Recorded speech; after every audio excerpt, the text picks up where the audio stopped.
Welcome to today's session. My name is Basavaraj Biradar. ಎಲ್ಲ ವಿದ್ಯಾರ್ಥಿಗಳಿಗೆ ಮೊದಲನೇದಾಗಿ ಅನಂತ ಕೋಟಿ ಧನ್ಯವಾದಗಳನ್ನು ಅರ್ಪಿಸುತ್ತಾ ನಾವು ಒಂದು SSC ಎಕ್ಸಾಮ್ ಆಗಲಿ ಮತ್ತು RRB ಎಕ್ಸಾಮ್ ಅನ್ನ ಕ್ಲಿಯರ್ ಮಾಡ್ಬೇಕಂತಂದ್ರೆ ನಮಗೆ ಬೇಕಾಗಿರೋದು ಏನಪ್ಪಾ ಅಂತಂದ್ರೆ ಮ್ಯಾಥಮೆಟಿಕ್ಸ್ ಮತ್ತು ರೀಸನಿಂಗ್. ಈ ಮ್ಯಾಥಮೆಟಿಕ್ಸ್ ಮತ್ತು ರೀಸನಿಂಗ್ ನಾವು ಔಟ್ ಆಫ್ ಔಟ್ ಮಾರ್ಕ್ಸ್ ತೆಗಿಬೇಕಾದ್ರೆ ಬೇಸಿಕ್ ಬಹಳ ಇಂಪಾರ್ಟೆಂಟ್ ಆಗಿರ್ತದ. ಅದಕ್ಕಾಗಿ ನಾವು ಬೇಸಿಕ್ ಕ್ಲಾಸ್ ಅನ್ನ ಜಾಸ್ತಿ ಮಾಡ್ಬೇಕಂತ ಇಷ್ಟಪಟ್ಟಿದ್ದೀನಿ. ಆ ಬೇಸಿಕ್ ಕ್ಲಾಸ್ ಅನ್ನ ಹೇಳ್ತಕ್ಕಂಥ ಎಲ್ಲ ವಿದ್ಯಾರ್ಥಿಗಳಿಗೆ ಮತ್ತು ಮುಂದುವರೆದಂತ ವಿದ್ಯಾರ್ಥಿಗಳಿಗೆ, ಕೆಲವೊಂದಿಷ್ಟು ವಿದ್ಯಾರ್ಥಿಗಳಿಗೆ ಬೇಸಿಕ್ ಎಲ್ಲ ಗೊತ್ತಿರುತ್ತೆ, ಕೆಲವೊಂದು ವಿದ್ಯಾರ್ಥಿಗಳಿಗೆ ಬೇಸಿಕ್ ಗೊತ್ತಿರೋದಿಲ್ಲ. ಗೊತ್ತಿರುವಂತ ವಿದ್ಯಾರ್ಥಿಗಳಿಗೆ ಬೋರಿಂಗ್ ಆಗ್ಬೋದು ಮತ್ತು ಗೊತ್ತಿಲ್ಲದ ವಿದ್ಯಾರ್ಥಿಗಳಿಗೆ ಬಹಳ ಉಪಯುಕ್ತವಾದಂತ ಕ್ಲಾಸ್ ಅನ್ನ ಹೇಳಕ್ಕೆ ಪ್ರಯತ್ನ ಪಡ್ತೀನಿ. ನಾವು ಒಮ್ಮೆಗೆ ದೊಡ್ಡ ದೊಡ್ಡ ಪ್ರಾಬ್ಲಮ್ ತಂದು ಬಿಡಿಸ್ಬೋದು. ಆ ಪ್ರಾಬ್ಲಮ್ ಅನ್ನು ಬಿಡಿಸಿದ್ರೆ ಬಹಳಷ್ಟು ವಿದ್ಯಾರ್ಥಿಗಳಿಗೆ ಯೂಸ್ ಆಗ್ತದೋ ಇಲ್ಲೋ ಗೊತ್ತಿಲ್ಲ, ಆದ್ರೆ ಮಾತ್ರ ಬೇಸಿಕ್ ಮಾತ್ರ ಎಲ್ಲ ವಿದ್ಯಾರ್ಥಿಗಳಿಗೆ ಬಹಳಷ್ಟು ಯೂಸ್ ಆಗ್ತದಂತ ಅನ್ಕೊಂಡು ಇವತ್ತಿನ ದಿನ ನಾನು ಬೇಸಿಕ್ ಅನ್ನ ಸ್ಟಾರ್ಟ್ ಮಾಡ್ತಾ ಇದ್ದೇನೆ. ಎಲ್ಲರೂ ಮೊದಲನೇದಾಗಿ ಈ ಯೂಟ್ಯೂಬ್ ಅನ್ನು ನಾನು ಈಗಾಗಲೇ ಸ್ಟಾರ್ಟ್ ಮಾಡಬೇಕಾಗಿತ್ತು, ಆದ್ರೆ ನನಗೆ ಒಂದಿಷ್ಟು ಅನಾನುಕೂಲತೆಯಿಂದ ನಾನು ಆ ಯೂಟ್ಯೂಬ್ ಚಾನಲ್ ಸ್ಟಾರ್ಟ್ ಮಾಡಿಲ್ಲ. ಆದ್ರೆ ಇವತ್ತಿನಿಂದ ನಾನು ಪ್ರಾರಂಭ ಮಾಡಿಕೊಳ್ತಾ ಇದ್ದೇನೆ. ಆದ್ರಿಂದ ಎಲ್ಲರೂ ಇದಕ್ಕೆ ಸಬ್ಸ್ಕ್ರೈಬ್ ಆಗ್ರಿ ಮತ್ತು ಲೈಕ್ ಮಾಡಿ, ಶೇರ್ ಮಾಡಿ, ಈ ಯೂಟ್ಯೂಬ್ ಚಾನಲ್ ಬೆಳೆಸ್ರಿ. ಮತ್ತು ನೀವೊಂದು ವೇಳೆ ನಮಗೆ ನೀವು ಸಪೋರ್ಟ್ ಮಾಡಿದ್ದರೆ ಆದರೆ ನಮಗೆ ನಮ್ಮ ಚಾನಲ್ ಸಬ್ಸ್ಕ್ರೈಬ್ ಮಾಡಿ, ಲೈಕ್ ಮಾಡಿ, ಶೇರ್ ಮಾಡಿದ್ದರೆ ಆದರೆ 100% ಒಳ್ಳೆ ಕಂಟೆಂಟ್ ಇರ್ತಕ್ಕಂಥ ವಿಡಿಯೋಗಳನ್ನು ನಿಮ್ಮ ತರಲಿಕ್ಕೆ ನಾನು ಇಷ್ಟಪಡ್ತೀನಿ. ಎಲ್ಲರೂ ಒಳ್ಳೆ ಒಳ್ಳೆ ವಿಡಿಯೋಗಳನ್ನು ನೋಡಿ ನಾನು ಕರ್ನಾಟಕದಲ್ಲಿ ಇರ್ತಕ್ಕಂಥ ವಿದ್ಯಾರ್ಥಿಗಳನ್ನ ಹೆಚ್ಚು ಒಂದು ಸೆಂಟ್ರಲ್ ಗೌರ್ಮೆಂಟ್ ಜಾಬ್ ತೊಗೊಳಕ್ಕೆ ಬೇಕಾಗಿರತಕ್ಕಂಥ ಒಂದು ಒಳ್ಳೆ ಕಂಟೆಂಟ್ ಅನ್ನು ತಾವು ನೀಡಬೇಕಂತ ಇಷ್ಟಪಟ್ಟಿದ್ದೀನಿ. ಅದಕ್ಕಾಗಿ ಎಲ್ಲರೂ ನಮ್ಮ ಈ ಯೂಟ್ಯೂಬ್ ಚಾನಲ್ನ ಶೇರ್ ಮಾಡಿ, ಲೈಕ್ ಮಾಡಿ, ನಮ್ಮನ್ನು ಬೆಳೆಸಿ ನೀವು ನೌಕರಿಯನ್ನ ಪಡೆದುಕೊಳ್ಳಿ ಅಂತ ಹೇಳ್ತಾ ಈಗ ಇವತ್ತಿನ ದಿನ ನಾನು ಕ್ಲಾಸ್ ಅನ್ನ ಸ್ಟಾರ್ಟ್ ಮಾಡ್ತಾ ಇದ್ದೇನೆ. ಆ ಕ್ಲಾಸ್ ಅನ್ನ ಸ್ಟಾರ್ಟ್ ಮಾಡೋದಕ್ಕಿಂತ ಮುಂಚಿತವಾಗಿ ತಮಗೊಂದು ಮಾತನ್ನು ಹೇಳಕ್ ಇಷ್ಟಪಡ್ತೀನಿ. ಯಾವ ರೀತಿ ಕೊಟ್ಟಂತ ಒಂದು ಪ್ರಾಬ್ಲಮ್ ಆಗಲಿ, ಒಂದು ಸಮಸ್ಯೆಯನ್ನು ಬಗೆಹರಿಸಬೇಕಾದ್ರೆ ಅದ್ರ ಒಳಗ ಎಷ್ಟು ಬೇಸಿಕ್ ಅಡಗಿರ್ತದ, ಆ ಬೇಸಿಕ್ ಅನ್ನ ನಾವು ಯಾವ ರೀತಿ ತಿಳ್ಕೊಂಡಿರ್ಬೇಕು ಅನ್ನೋದ್ರ ಬಗ್ಗೆ ನೋಡೋಣ. ಈಗ ನೋಡ್ರಿ, ಹೆಂಗಿರುತ್ತಪ್ಪ ಅಂತಂದ್ರೆ ಗಣಿತ ಹೆಂಗಿರುತ್ತಪ್ಪ ಅಂತಂದ್ರೆ, ಈಗ ಪ್ರತಿಯೊಂದು ಎಕ್ಸಾಮ್ ಮೇಲೆ ಏನ್ ಕೇಳ್ತಾರಪ್ಪ ಅಂದ್ರೆ 3 ಡೈಮೆನ್ಷನ್ ಇರ್ತಕ್ಕಂಥ ಒಂದು ಆಕೃತಿ ಮೇಲೆ ಸಾಕಷ್ಟು ಪ್ರಶ್ನೆಗಳು ಈಗಾಗಲೇ ಬಂದಿದ್ದಾವೆ, ಇನ್ನು ಮುಂದೆ ಬರ್ತಾ ಇದ್ದಾವೆ. ಅದಕ್ಕ ನಾವ್ ಏನ್ ಮಾಡೋಣಪ್ಪ ಅಂತಂದ್ರೆ, ಈಗ ಇನ್ನೊಂದು ಸರ್ಫೇಸ್ ಏರಿಯಾ ಅಂಡ್ ವಾಲ್ಯೂಮ್ಸ್ ಅಂತ ಈ ಒಂದು ಈ ಮೆನ್ಸುರೇಷನ್ ಮೇಲೆ ಪ್ರತಿ ಬಾರಿ ಸಾಕಷ್ಟು ಕ್ವಶನ್ಗಳನ್ನ ಕೇಳಿದ್ದಾರೆ. ಆ ಮೆನ್ಸುರೇಷನ್ ಬೇಕಾದಂತದ್ದು ಏನಪ್ಪಾ ಅಂತಂದ್ರೆ, ಫಸ್ಟ್ ನಮಗ ಆ ಮೆನ್ಸುರೇಷನ್ ಅಲ್ಲಿ ಬರ್ತಕ್ಕಂಥ ಫಾರ್ಮುಲಾಗಳ ಬಗ್ಗೆ ನಮಗೆ ಬಹಳಷ್ಟು ಗಮನ ಇರಬೇಕು. ಯಾವ ರೀತಿ ಫಾರ್ಮುಲಾವನ್ನು ನೆನ್ಪಿಡ್ಕೋಬೇಕು ಅನ್ನೋದು ತಮಗೆ ಹೇಳ್ಕೊಡ್ತಾ ಇದ್ದೇನೆ. ನೋಡ್ರಿ, ಇಲ್ಲೊಂದು ಡಯಾಗ್ರಾಮ್ ಕೊಡ್ತಾರೆ. ಹೀಗೆ ನೋಡಿ,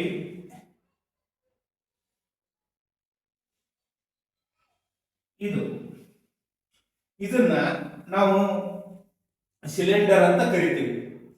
ಈ ಸಿಲಿಂಡರ್ಗೆ ಏನಿರುತ್ತ, ಈ ಸಿಲಿಂಡರ್ ಒಂದು ತಳದಲ್ಲಿ ಒಂದು ವೃತ್ತ ಇರುತ್ತ, ಮೇಲ್ಭಾಗದಲ್ಲಿ ಒಂದು ವೃತ್ತ ಇರುತ್ತ, ಮತ್ತೇನಿರುತ್ತ ಅದಕ್ಕೆ ಎತ್ತರ ಇರುತ್ತ. ಎತ್ತರನ್ನ ಎಚ್ ಅಂತ ಕರಿತೀವಿ. ಇದನ್ನು ನಾವು ಅರ್ಥ ಮಾಡ್ಕೋಬೇಕಾದ್ರೆ ನಮಗೆ ಫಸ್ಟ್ಗೆ ಗೊತ್ತಿರಬೇಕು. ಕೆಲವೊಂದು ವಿದ್ಯಾರ್ಥಿಗಳಿಗೆ ಇಷ್ಟು ಲೋ ಆಗಿ ಹೇಳೋದು ಬೇಡ ಅಂತ ಅನಿಸ್ತಿರ್ಬೋದು, ಆದರೆ ಅದನ್ನ ಕೇಳ್ತಾ ಕೇಳ್ತಾ ಕೇಳ್ತಾ ಹೋದಂತೆ ನಿಮಗೆ ಅದರ ಬಗ್ಗೆ ಒಂದು ಗಮನ ಮೂಡುತ್ತದೆ. ಯಾವ ರೀತಿ ಅರ್ಥ ಮಾಡ್ಕೊಳ್ಳೋಕೆ ಹೆಲ್ಪ್ ಆಗ್ತಾ ಇದೆ ಅನ್ನೋದು ತಮಗೆಲ್ಲರಿಗೆ ಗೊತ್ತಾಗ್ತದೆ. ಇಲ್ಲಿ ನೋಡ್ರಿ, ಇದಕ್ಕೆ ಒಂದು ಬೇಸ್ ಅಲ್ಲಿ ಬರ್ತಕ್ಕಂಥದ್ದು ಒಂದು ವೃತ್ತ ಇದೆ, ಟಾಪ್ ಅಲ್ಲಿ ಬರ್ತಕ್ಕಂಥದ್ದು ಒಂದು ವೃತ್ತ ಇದೆ. ನಮಗ್ ಮೊದಲು ಏನ್ ಗೊತ್ತಿರಬೇಕು, ಒಂದು circle, area of the circle ಗೊತ್ತಿರಬೇಕು. ಏರಿಯಾ ಆಫ್ ದ ಸರ್ಕಲ್ ಏನಿರುತ್ತೆ, area of circle, area of circle is equal to ಏನಿರುತ್ತೆ, ಪೈ ಆರ್ ಸ್ಕ್ವೇರ್ ಇರುತ್ತೆ.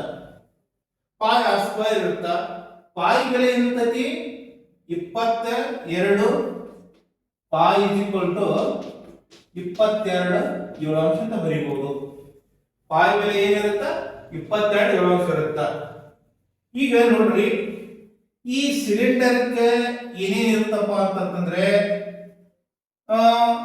ಕರ್ವ್ಡ್ ಸರ್ಫೇಸ್ ಏರಿಯಾ, ವಕ್ರ ಮೇಲ್ಮೈ ವಿಸ್ತೀರ್ಣ, ವಕ್ರ ಮೇಲ್ಮೈ ವಿಸ್ತೀರ್ಣ ಅಂತ ಇರುತ್ತ, ಮತ್ತೆ ಟೋಟಲ್ ಸರ್ಫೇಸ್ ಏರಿಯಾ ಅಂತ ಇರುತ್ತೆ, ಮತ್ತೇನಿರುತ್ತೆ ಇದಕ್ಕೆ ವಾಲ್ಯೂಮ್ ಘನಫಲ ಇರುತ್ತೆ.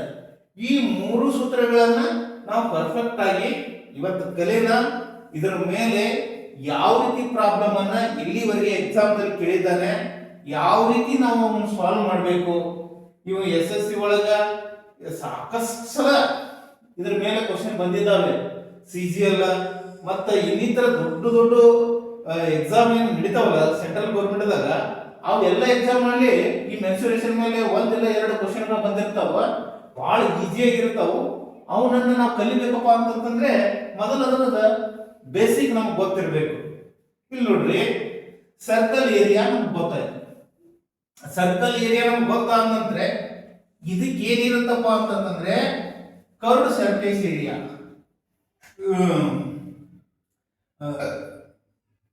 ಲ್ಯಾಟ್ರಲ್ ಸರ್ಫೇಸ್ ಏರಿಯಾ,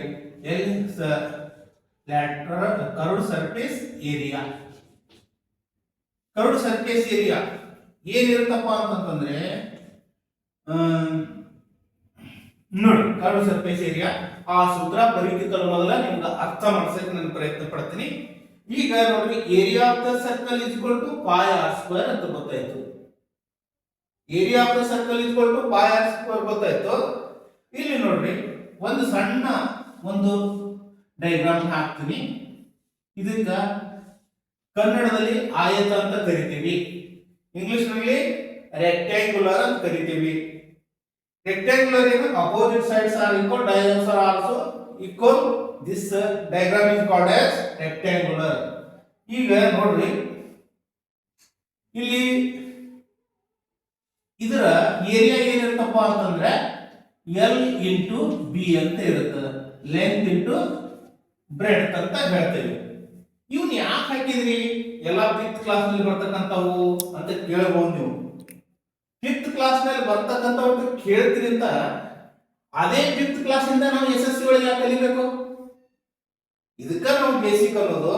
ನಾವ್ ಎಲ್ಲಿ ಫೇಲ್ಯೂರ್ ಆಗ್ತಾ ಇದ್ದೇವಪ್ಪ ಅಂತಂದ್ರೆ ನಮಗ ಒಂದು ಸ್ಕೂಲ್ ಮಟ್ಟದಲ್ಲಿ ಇರ್ತಕ್ಕಂಥದ್ದು, ಹೈಸ್ಕೂಲ್ ಮಟ್ಟದಲ್ಲಿ ಇರ್ತಕ್ಕಂಥದ್ದು ಮ್ಯಾಥಮೆಟಿಕ್ಸ್ ಅಲ್ಲೇ ನಮಗೆ ಬಹಳಷ್ಟು ಗೊತ್ತಿರೋದಿಲ್ಲ. ಇದು ಗೊತ್ತಿತ್ತಪ್ಪ ಅಂತಂದ್ರೆ ಬೇಕಾದಂತ ಕ್ವಶನ್ ಬರಲಿ ಅವುಗಳನ್ನ ಸಾಲ್ವ್ ಮಾಡಬಹುದು.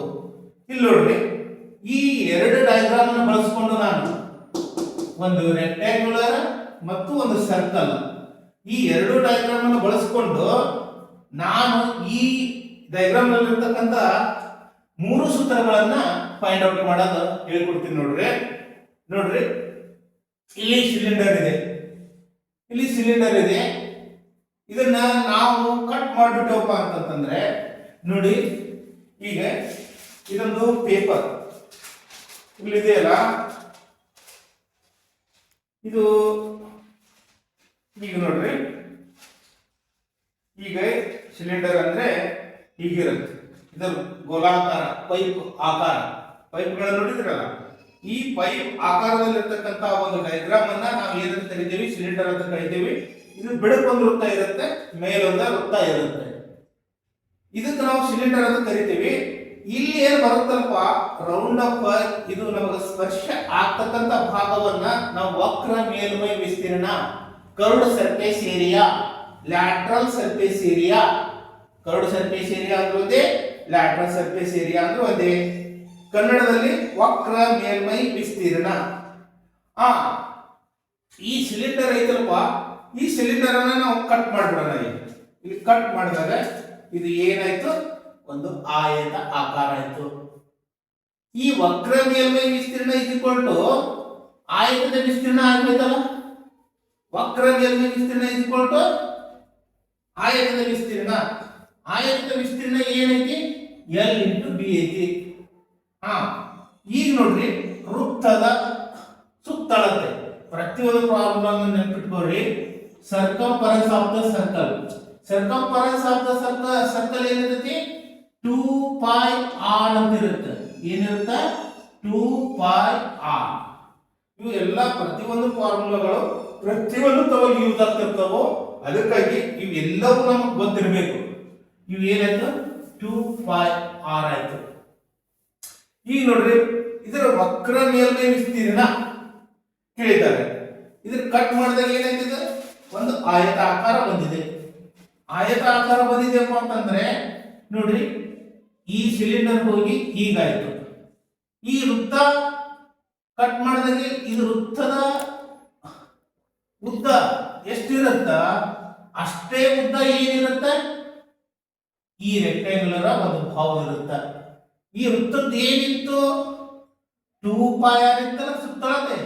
ಸುತ್ತಳತೆ ಏನಿತ್ತು, 2πr ಆಗಿತ್ತು. ಏನಾಗಿತ್ತು, 2πr ಆಗಿತ್ತು. ಇದಕ್ಕೆ ಏನಂತ ಬರೀರಿ, ಈಗ 2πr ಅಂತ ಆಯ್ತು. ಇಲ್ಲಿ ಏನಿದೆ, ಎಚ್ ಇದೆ. ಈಗ ವಕ್ರ ಮೇಲ್ಮೈ ವಿಸ್ತೀರ್ಣ ಇದ್ಕೊಂಡು ಏನಾಯ್ತು, ಆಯತದ ವಿಸ್ತೀರ್ಣ ಏನಿದೆ, ಎಲ್ ಇಂಟು ಬಿ ಇದೆ.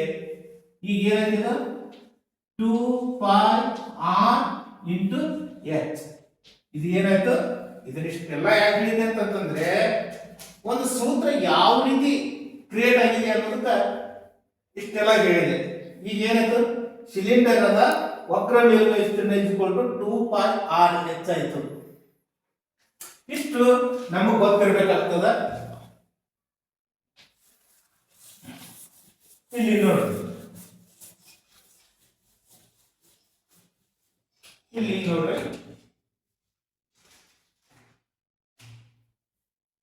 ಸಿಲಿಂಡರಿನ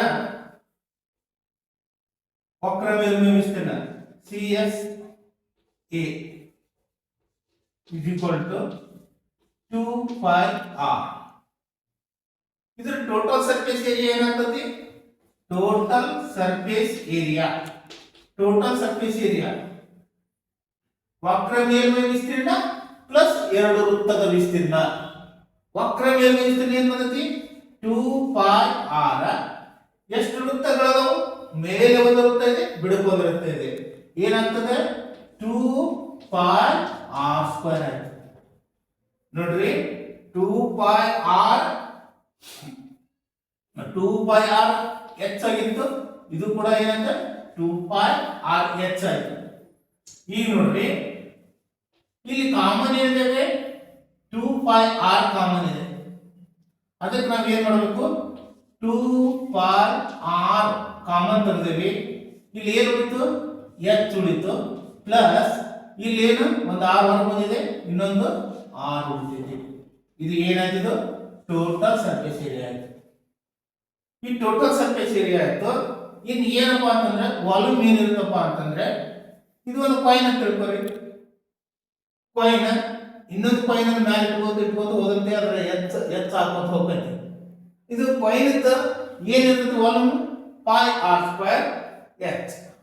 ಏನಂತ ಬರೀಬೇಕು, πr² h ಈಸ್ ಏನಾಯ್ತದ, ವಾಲ್ಯೂಮ್ ಆಯ್ತು.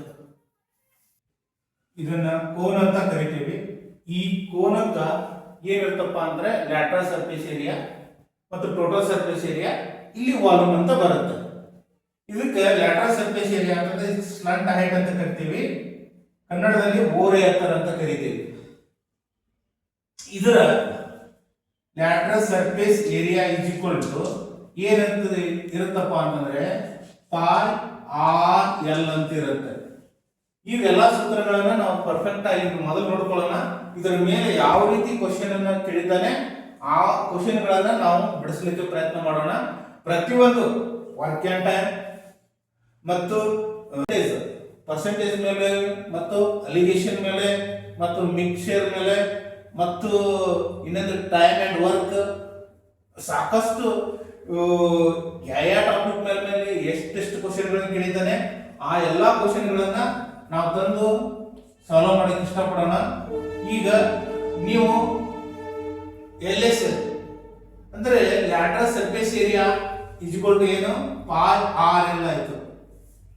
ಈಗ ಟೋಟಲ್ ಸರ್ಫೇಸ್ ಏರಿಯಾ ಏನಿರುತ್ತಪ್ಪಿ ಈ ನೋಡ್ರಿ ಟೋಟಲ್ ಸರ್ಫೇಸ್ ಏರಿಯಾ ಅಂತಂದ್ರೆ ವಕ್ರ ಮೇಲ್ಮೈ ವಿಸ್ತೀರ್ಣ ಮತ್ತು ವೃತ್ತದ ವಿಸ್ತೀರ್ಣ. ವಕ್ರ ಮೇಲ್ಮೈ ವಿಸ್ತೀರ್ಣ ಏನೈತಿ ಪಾಯ್ ಆರ್ ಎಲ್ ಐತಿ ಮತ್ತು ಇದಕ್ಕ ಇನ್ನೊಂದು ಏನೈತಿ ವೃತ್ತದ ವಿಸ್ತೀರ್ಣ ಏನು ಪಾಯ್ ಆರ್ ಸ್ಕ್ವೇರ್. ಈಗ ಈಕ್ವಲ್ ಟು ಏನೈತಿ ಪಾಯ್ ಆರ್ ಕಾಮನ್ ಐತಿ, ಪಾಯ್ ಆರ್ ತೆಗೀರಿ, ಎಲ್ ಆಯ್ತು, ಏನಾಯ್ತು ಆರ್. ಇದು ಏನಾಯ್ತು ಟೋಟಲ್ ಸರ್ಫೇಸ್ ಏರಿಯಾ ಆಗಿರುತ್ತೆ.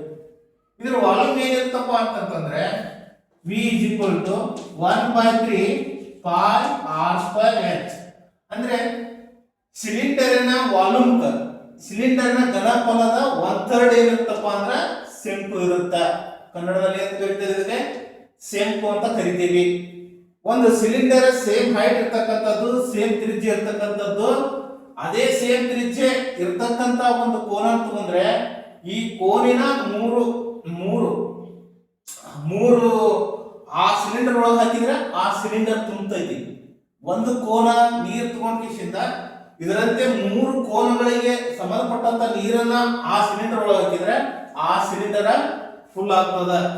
ಅಂದ್ರೆ ಇದು ಆ ಸಿಲಿಂಡರ್ನ ಘನಫಲದ 1/3 ಇರುತ್ತೆ.